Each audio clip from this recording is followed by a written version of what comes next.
people's best reactions to the 2024 Liberstone Grand Prix.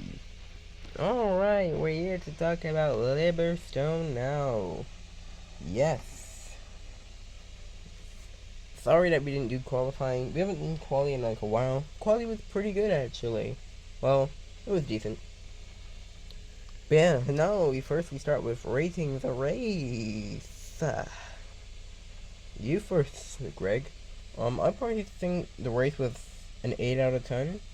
I think it was a very good race, and it shows us a lot of things that we're gonna be excited for in the future. Same. I I do agree with you. It showed us a lot of things, and yeah, there was actually good racing. But Liberstone like always brings good racing. Anyways, let's talk about our first point: the battle for the lead. So if you didn't realize, Manton won the Grand Prix, but it wasn't so easy for him. He started on pole, and down into the first corner, he gets overtaken by George and Mario. That came out of nowhere. I don't know where on earth Mario came from. Like, Mario had a great start. Like, he started fourth, like, behind Ocon. So he overtook Ocon and was able to overtake Manton into the first corner. And yeah, Manton was down third. It wasn't looking too good for him in the first stint. Like, he didn't even overtake Mario very quickly. It took until lap 7 for him to overtake Mario, which is quite surprising. And yeah, George was out in the lead, and then, safety car, and, then Manton ended up winning in, like, the last few laps. George personally said he should have won, but yeah, I agree. I personally think George should have won that race. Should have won back to back. Should have been a twice winner. He should have won that race. Yeah, I personally think so as well. I think he had the pace. I think just the safety car and bad strategy from McLaren just screwed him over. Okay, it wasn't a bad strategy. It's just like they went bold. They took track position in the case of another safety car, and another safety car didn't come. And they didn't know that Manton would get back to the pack so quickly. But I think McLaren, George, I think it was a good race for him. I don't think he should really be disappointed. He still got second place, which is where he started, so. And yeah,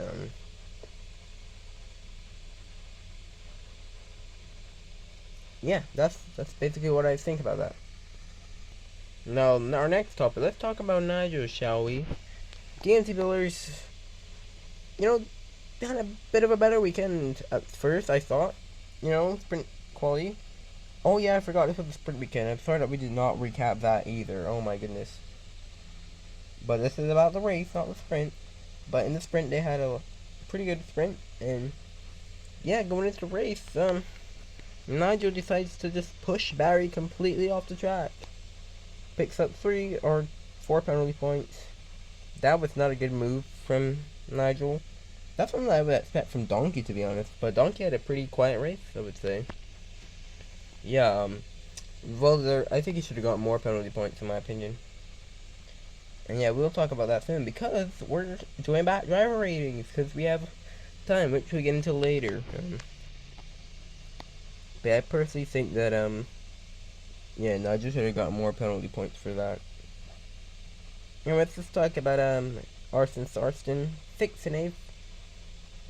Pretty mad weekend for them, honestly. They were the 4th fastest car this weekend, which is crazy, because normally they've been like the 2nd or 3rd quickest. But yeah, they just weren't that good around here. But let's talk about Ocon. Alright, Ocon. Pretty good race for Ocon.